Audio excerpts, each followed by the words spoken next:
Good morning, good afternoon, good evening, and welcome to Proc-N-Roll, your guide to practical procurement, where we make procurement rock and roll. Today I've got Natasha, our pro CPO from IBM to McKesson, Salesforce, Nike, and now the founder and CEO of Candor Procurement, enabling transformation results for some of the world's top procurement teams. You've got myself, Zach, your consultant, and unfortunately we are missing Conrad today. He's still buried under piles of procurement work for the last couple of weeks. But replacing him is a very special guest today, Josh Earley, Director of Transformation, Center of Operations Leader, and member of Strategic Advisor Board at Tungsten, the global leader in intelligent workflow automation solutions. Josh, it's so great to have you with us. Welcome. Really looking forward to this conversation with you. Thanks for having me. Really looking forward to the conversation. Good topics ahead and good discussion to follow. Yeah, and I think I think we're gonna as always, just have the conversation, see where it takes us. But we really want to have a bit of a conversation about AI, right? We've not talked about it enough, I think, on the podcast, and everyone in our profession is talking about AI. And I think what we want to cover today, especially, is the governance aspect, right? I think it's one of those crucial topics that is being missed and is almost being like a second thought, right, to all the shiny glitz and promise of AI and agents, etc. I guess I would ask you, just to kick us off, AI is everywhere. How do you see it changing the way procurement governance works in our organizations? Well, I think a couple of things. One, it's going to some degree, and a lot of these answers would fall under the same umbrella. It's going to depend on the size of the organization and the scale in which procurement is actively involved. I think there's a larger conversation around how procurement acts with AI, and it's a conversation around who owns some of those actions, who's responsible or accountable for them beyond just things like a transactional process like a PO or a contract or an RFX. All of those underlying policies and guidelines that might govern them along a process, I think procurement is going to need to take an active role in regularly updating those. Whereas today it might look like an annual process or procedure that you glance over the policies and are there any major updates, or maybe it's every other year. I think as this moves forward and gets more mature and more active into everyday activities, I think that kind of action, meaning of reviewing and updating and moving into a process or a policy that integrates AI into its thoughts is going to need to happen on a more regular basis. Do you think we have the right kind of skills today, Josh, to do that? Because almost if you're writing a policy where you need to put guardrails in place for agents and AI, like, don't you really need to know your subject matter? And do you feel like it's something that procurement teams can start to do straight away, or is it going to be like a painful journey to? What a good question. I think we all know the answer. We don't want to say it out loud, but it's a painful journey, and it's ahead of everybody. Because we're going to have lots of interested parties. And I think your question is relatively germane, which is what kind of subject matter expertise do you need? Because you're crossing technology, procurement, call it like risk and compliance, and then true legal. And I think all of those parties are going to want to have a say, which will create a lot of pain points along the way. Speaking from some experience, when you get into a policy and it's approved and it's in place and it's actionable, legal might have a different stance on how and who updates that policy moving forward because of perhaps infractions that took place along the way. They may want to take a different approach, which sometimes might be a stricter approach. Hey, let's get a little tighter on what some infractions look like and consequences look like. Or they may want to take a more liberal approach and say, let's give ourselves a little bit more leeway and our associates a little more leeway in those infractions. That's just one very, very simple example. When you start layering in AI modeling, governing, usage, reasoning, judgment, decision-making, I think it gets really, really complicated on who is doing that work. And again, who is accountable to do that work. So Josh, it's a fascinating subject that actually came live through our discussion at at the recent gathering when you and I met at the procurement leaders, and it triggered the thought that what was the biggest challenge that legal, let's say, for example, had with stakeholders in the past? That stakeholders would store the contract and different templates on their desktops, and then they pull them out and use them for the agreements that are not relevant or contains outdated terms and conditions, or do not necessarily represent that type of purchase, or don't have the right protection rights, whatever those reasons can be. But today the problem is significantly more different and difficult, that anyone within the enterprise, be that distribution center, manufacturing, retail, or any other parts of organization, can just create their own agreements, their own purchase orders. And people always driven by, let's speed things up. We just need to get shit done and move forward, and just let's go, people, let's go. How do we create guardrails, and like in general, how environments should change to tell people that on one hand, we're encouraging you to use all the tools you have and to make your job more completed in a more modern ways. At the same time, don't take that modern ways full speed and full length, like nowhere to stop. You guys are really, really, really digging into the hard one, which is, I think a lot of this is a dichotomy of your personal life expectations and usage and your professional life expectations and usage. And they're going to be very different. And I don't think this is a space where we're going to see an equilibrium. I think if you think about like the iPhone as an example, like nobody knew that we needed that thing or we even wanted that thing. But once it came out, that became the way in which we operate. People don't even walk around with wallets anymore. They just have a phone and it has all the things they need on it. That some of that way in we operate and interact with technology has made its way to a large degree into the business world. This podcast, as a perfect example, is the way in which how our personal life has translated into the professional life.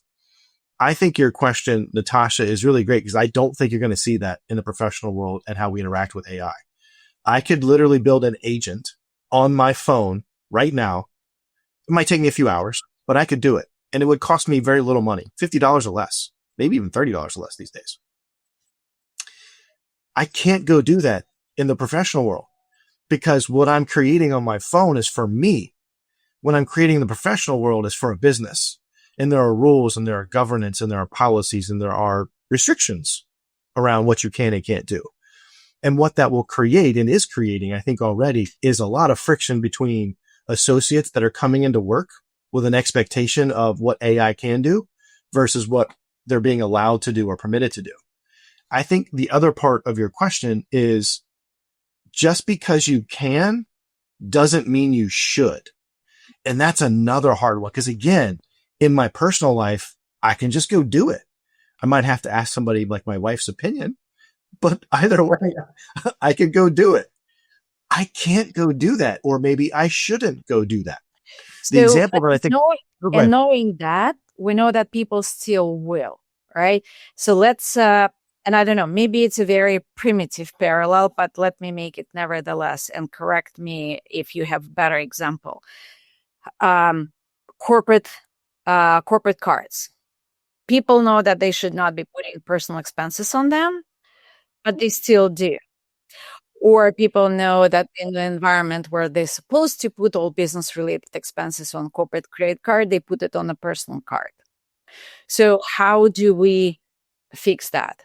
We conduct training sessions, we educate them, we put the limits, we put some stop gaps and all of that, right? And sometimes we'll say this, don't do it again. And in some very obnoxious cases, we get people fired.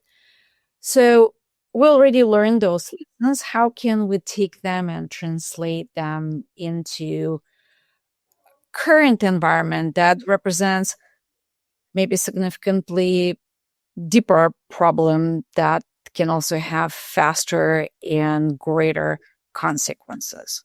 Yeah, I think the risk is a lot higher here in this world. I think the risk is significant. And I'll take your travel expense, and just move it a little bit over to the side of like the pure procurement side. So just because Copilot can help anybody write a contract doesn't mean they should. There's also no governance around if someone writes a contract and procurement doesn't know about it, procurement would literally never know about it until they wanted to actually procure the item. And then we've got a problem. The other side of it is, and Natasha, maybe this is a little bit, I'll use an example to, I think, get where you're going is use any business unit that's not procurement. If they want to build a workflow to go do any of the procurement processes, RFX, contract, or PO and invoice, and they technically follow the process as is today, and they follow the policy as written today, does that business unit have the authority and autonomy to go build that process? Can they do so without procurement? If we're following a RACI, is procurement just a consultant and inform? And again, just because you can, should you?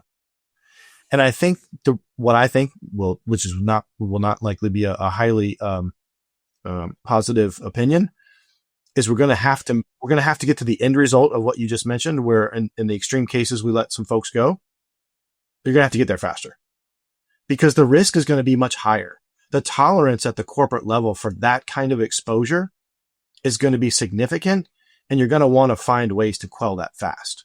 The other example that is also a similar vein, but another good one, is because of the citizen developer atmosphere and opportunity, what happens when, with all good intention, a user in a business unit creates a critical workflow that no one knows about? And then they either leave or it breaks and they've moved on.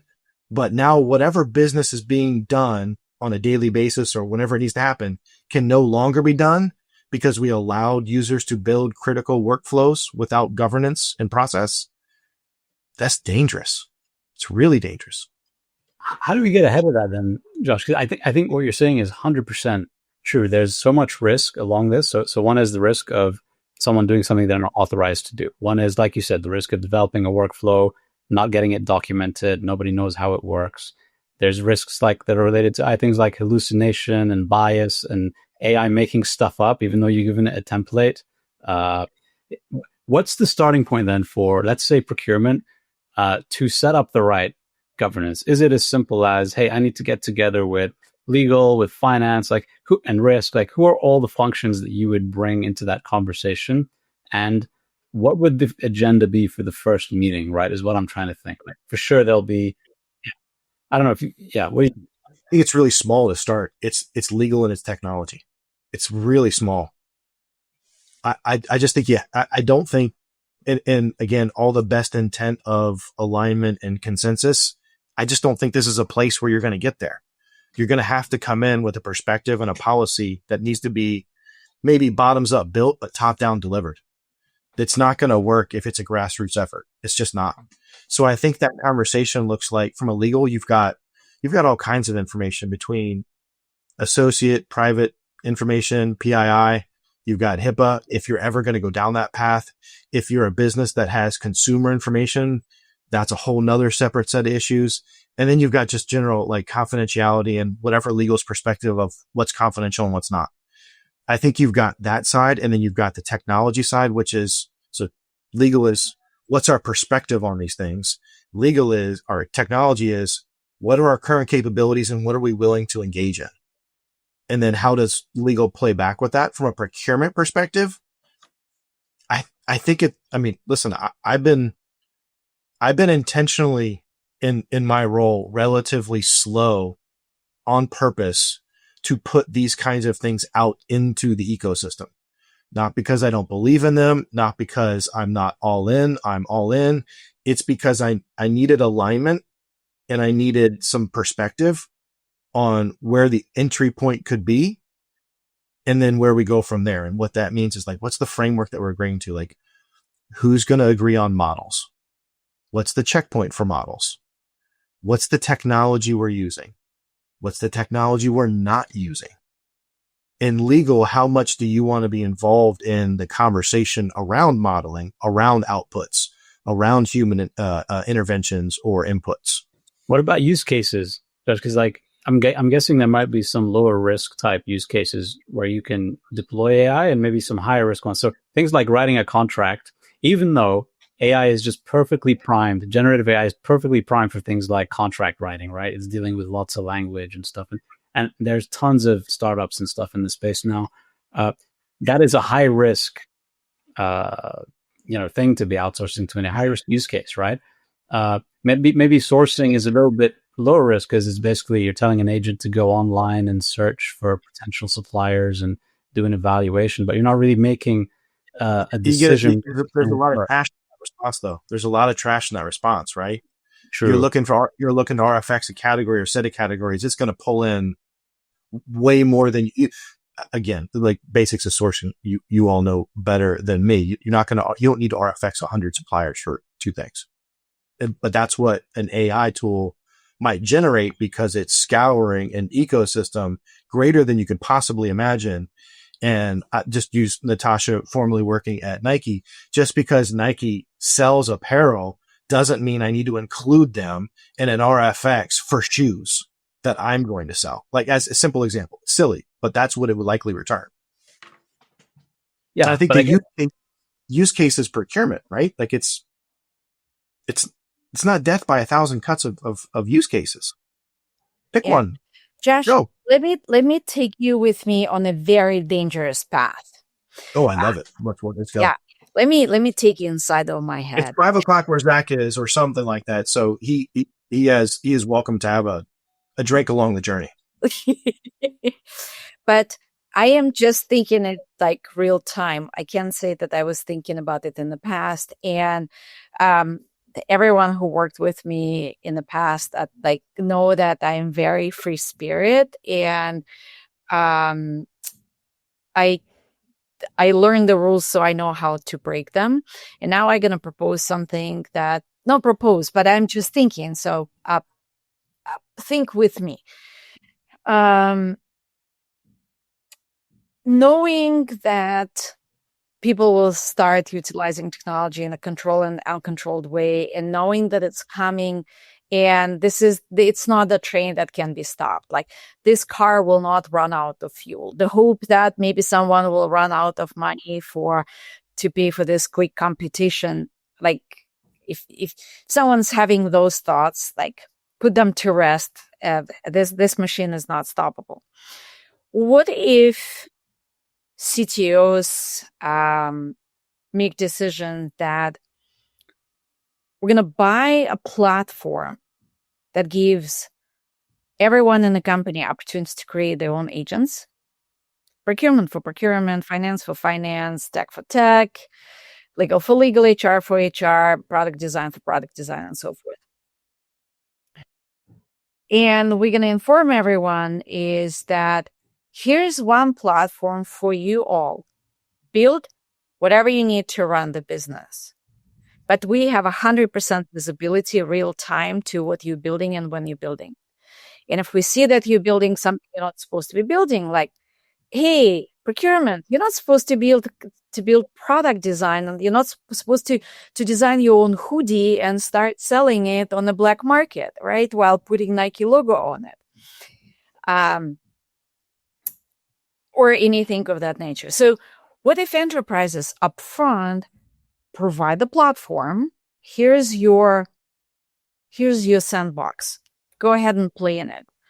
Then individual business units will design what they need, but they will know that they are under, I don't want to call it Big Brother watching or constant surveillance, but that everything in that environment is transparent. Because everything does anybody think they're not being surveilled now, Natasha? Humor me. Well, yeah, I just want to add to what Natasha said. I think it's a great point, Natasha, because I think we're talking about one platform for the business, right? Rather than everyone buying their own tools, you have one tool and everyone's building on the same tool. I definitely think that is the enterprise kind of hat approach to deploying AI.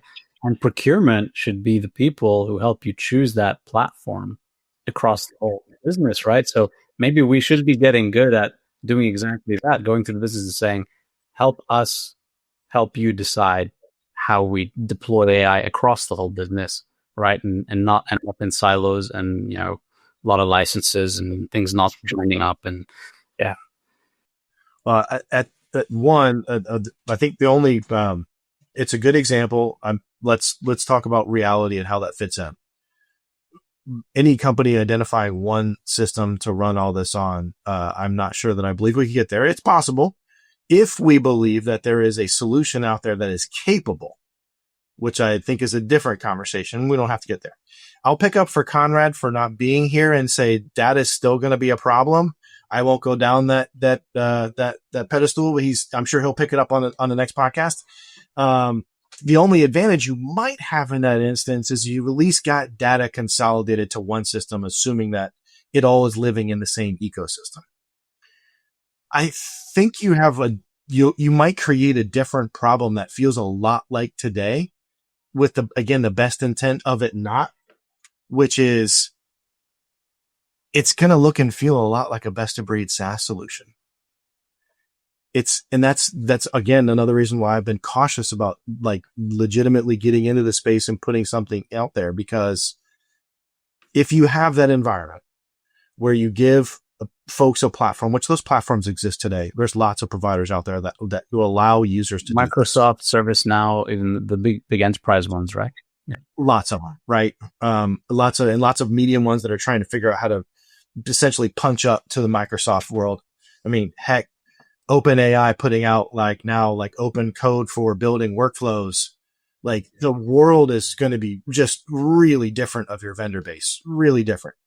But I think at the end of the day, you still, if you're not landing on a consolidated ecosystem with data, with some governance, you're going to end up with a set of solutions created by users to fit a specific user's perspective of the process.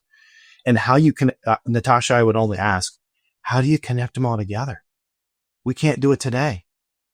And if you've got X number of users creating Y number of agents and workflows, they have to connect at some point. Yeah. Who organizes that? Is it technology? Like who owns that cross-functional workflow piece? Right. That is like an active conversation. And that goes back to my needing and wanting alignment, participation, engagement of the three-legged stool. Maybe there's a fourth leg that I haven't figured out yet, but it's figuring out like, and this is a hard one, especially for large enterprises. Who has the decision right? That's the question that has to be answered. And I just don't believe that it can be a committee. I don't believe that it can be a steerco. I don't. There's going to need to be hard decisions made to tell people no.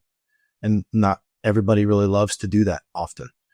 To give you an example, Zach, I mean, if someone came with the most amazing, well thought out procurement workflow for three-way matching of invoices. Amazing. Again, folks that can figure that out can go buy islands. They don't need to be working in procurement. They can do something a lot better. But the answer might be no. We actually don't want that right now. We don't need that right now. Or we already have that right now. Or we have one we just need to make better right now. I view it more, Natasha, as I really love the environment. And it's something that I really want to test in real life, but I want to test it in a place that gives users the ability to create proof of concepts that can then be taken into a more governed procurement or enterprise level system that can be built within the right technology set by professionals that know how to do it. But I really want to find a way to get users the ability to do proof of concepts. Okay. So let's talk a little bit about AI and our relationships with suppliers and the risks associated with third parties. You are in active business day in, day out. What do you see? Just maybe like some anecdotes to connect our listeners and viewers to from practical perspective, from everyday reality in your interaction with suppliers. where do you see good uses, bad uses, something that you find risky, or actually the like protective from risks? Well, I think on the AI side as it relates to AI and supplier and risk, I'll just speak from like a CIS perspective. I think that I see that activity like extremely ramping up pretty quickly and pretty regularly. We literally just had an instance where we took entire systems down because there was a potential risk, and it wasn't. Josh, I'm sorry, maybe I'm the only one who doesn't know what CIS stands for. Computer information systems and or information security, whichever. Thanks for the clarification. Yeah, okay, got it. Information security. So I think you're going to see like those teams, and again, maybe larger enterprises take on more of a role as to how suppliers are approved and or maintained within an enterprise system. I think as it relates to the engagement with suppliers, I think that's where it gets really interesting. Or whether it's autonomous negotiations or requisitions and POs and invoices and receipts and matching, and how the teams or the companies together are working. I think if I was putting my information security hat on, every one of those instances creates new risks and entry points for bad agents. The other aspect is I think there's a version of going back to just generally QA and quality control. I think there's a version of suppliers creating documents, materials, or products using AI that can get into a company's system as well. And it goes back to contracting. One of it goes back to contracting. A company may want liability or indemnification on the code of a vendor in case that vendor utilized AI to build that code and it somehow created corruption. These are really hard conversations to get through with a vendor and sometimes create impasses to work through. But that's another way that I think the AI world and the vendor world and the company world are, I don't know that you ever get to a place where it's all going to, work out well. Well, take another example, intellectual property, right? It's not like indemnity is definitely one good example. But then also, if a vendor has access to your data, how do you know they're not going to take some of that data and use your data to train some, you got to trust them, right, Zach? You got to trust them. Exactly. Yeah. Okay. So, but other than trusting them, it's a very practical question. Have you already changed have you created amendments to your current MSAs and SOW to include AI, like how suppliers can use AI? Specifically the data sharing and usage, yes. Other more broad AI use cases, I would say in progress, but the usage of data and the reusability of that data within a vendor or supplier system, yes. But again, the honest other side of that conversation is how would we ever know? If they fed your data and trained any AI tool. Unless you're getting some kind of audit right or ability to audit core systems or modeling system, which is possible. But again, that's about as easy as getting like a most favored nation in a clause. Like it's not just something you put in there and the vendor's going to sign off on. Yeah. Have you changed your code of conduct? In flight. Because going back to that three-legged stool, now you're adding 2 or 3 or 4 more legs to it. Yep. And that's going to be a hard one to cross the finish line. Are you planning to change your BCP, business continuity plan? I think standard or good practice, maybe not standard practice, good practice. Twice a year, we have an internal, like what would happen internally. And then we have a second one, which is what happened with a supplier base or a market impact. The internal one will likely be next year, where we bring in this aspect of what happens if either technology using AI goes down or something around people and loss in AI picking up the work. You can take 2 little aspects there of the difference.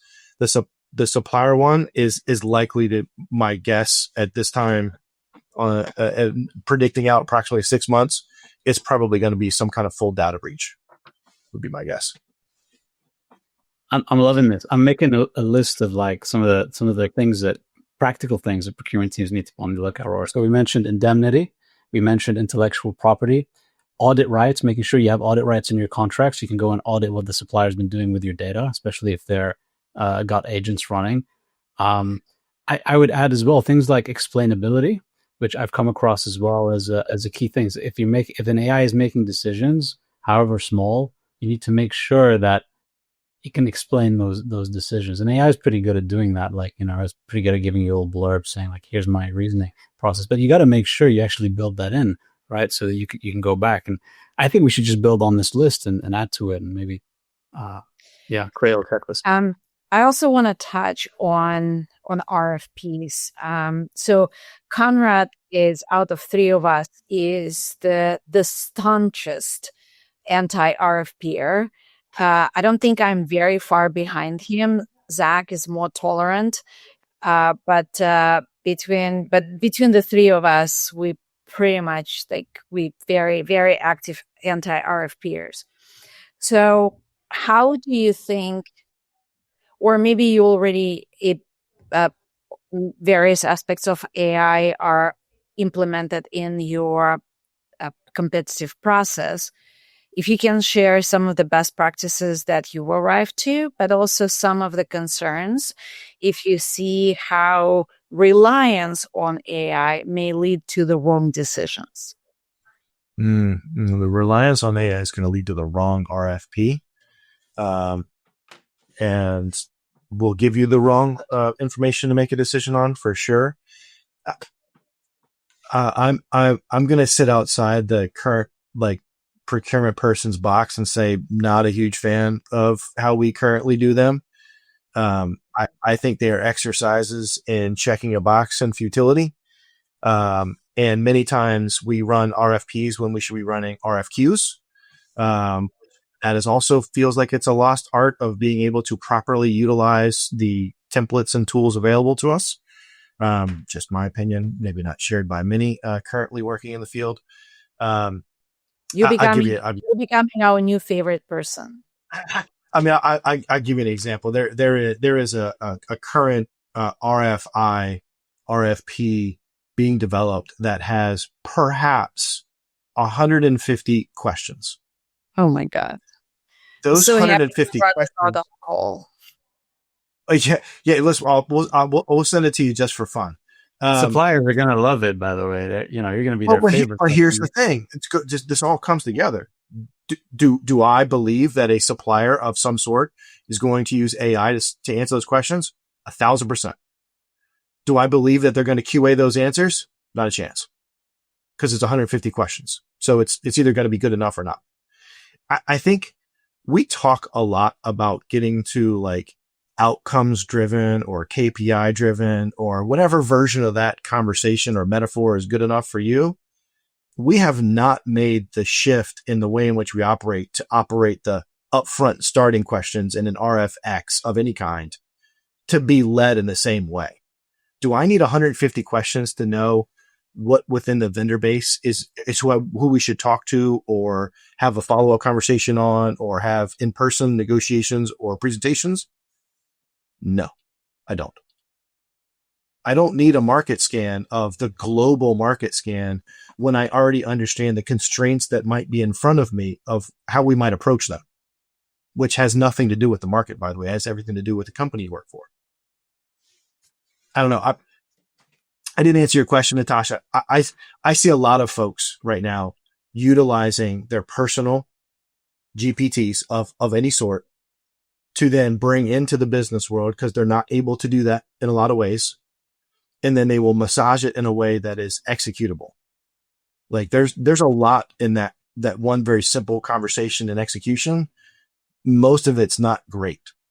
I love this idea of the suppliers using AI to respond to these ginormous RFPs and then not QAing like that. That is such, you can see that happening 100%. Yep. 100%. And it just got me thinking, does that mean we should be developing almost agent ready templates, because we know suppliers are going to be using agents on our stuff. So are we creating a new discipline now of like build for the agent? And it's similar to how SEO works in searching, right? Because before it used to be Google. Now search results are showing up in ChatGPT and all these AI tools, these chat models. So you need to optimize. In the advertising world, it's all about how do we optimize it so that the agent, finds our product or our service. You're seeing the LLMs now become SEOs. They're taking over. Yeah, exactly. Like it's because I think part of it from just pure user standpoint is you're not inundated with junk. You're not inundated yet with commercials and marketing. That's for sure going to come. And you're where most people might not click past page 1 or 2. Not sure why Google still shows 100 pages of results. There's no reason for it at all. You're going to get that top 5, top 10 out of any of the LLMs much faster. Yeah. And so we should be building tools, I guess, for agents or building our RFPs, building our supplier engagement protocols, like almost with that in mind, that, agents are going to be reading these things and maybe we should be cautioning suppliers as well on, we do expect you to QA what you send back. Like we won't accept AI slop, I think is the new term that's being used. It's a really interesting thought. My kids aren't there yet, but imagine that education environments are somehow coming over and governing what students are submitting now, so that it's not just ripped from one of these tools. I think there's a world where procurement is doing something of a similar nature to responses. I don't know what that looks like, but you can kind of imagine some kind of, hey, what's the % likelihood that this was generated by an LLM? Or how much of this was generated by an LLM?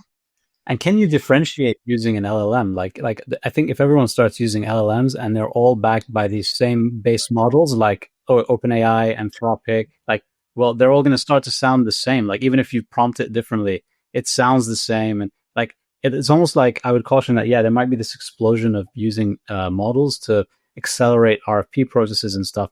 But then what's going to happen is everything is just going to turn into this slop. And the way to distinguish is to actually put a human there who can actually sound different to an AI, right? And sound a bit more forward thinking to an AI. So that's super interesting as well. Yeah. It's fascinating. It is just, I wish I could remember the gentleman's name. I was participating in an AI conference, and some really smart folks, like pure, like data scientists, researchers, like really, really deep in the underneath of AI. And he's going down about a 10-minute like dialogue around all of the stuff that was mostly over my head, but I was able to kind of like come up for water every now and then. And then he landed a tombstone that said basically, and just remember, your knowledge is now a commodity. And I was like, wait, I think I just caught up. Basically, if I can get into these models and essentially dump myself and everything I know into said model, I've now created my knowledge as a commodity to utilize in modeling. That definitely is a tombstone, like 100%. That's such a good framing of it. We think about adding like a human element to the response. Well, what if I just added my human element to the corpus of data? Yeah. Well, I guess, yeah, we got to watch out. It can get very, very, very weird, the future with agents and AI everywhere. So look, I think we talked about a lot of really, really useful stuff today. Josh, I'd love to build on this conversation. I think this topic is going to become way more relevant very quickly. I mean, the minute you have agents running in your business, governance is going to be the top question, because you can't trust those agents, right? Like how do you trust those agents? It's a big question. I think I mentioned this as a provocative question, not one necessarily to be answered, but what happens when you have enough of them and then there is a swell to give them rights as agents? There's really interesting conversation and thought around like these and I think Dr. Eloise even mentions it, like managers of managers, and what she's talking about is managers of agents. how does that make you feel as an employee where your team, so to speak, is agents, digital agents? Even your boss, right? Like an agent telling you what to do, right? Like, yeah, that I think it definitely happened. I can definitely, yeah. I think it's very, yeah. So where we're going, I think, is going to be super interesting. I think we covered a lot of stuff. I think I loved some of your suggestions, Josh, around like start small, like with your governance. So start with legal and technology, right, and go from there. We talked about some of the things that you should be looking out for from a procurement point of view, indemnity, IP, etc. And yeah, the risk of agent slop and suppliers just throwing their slop at you to get through an RFP process. Josh, has been so interesting. Thank you so much. I hope to have another conversation in the future. And yeah, thanks for joining us. Thanks for having me. You guys have a great day. Yeah, thanks, Josh.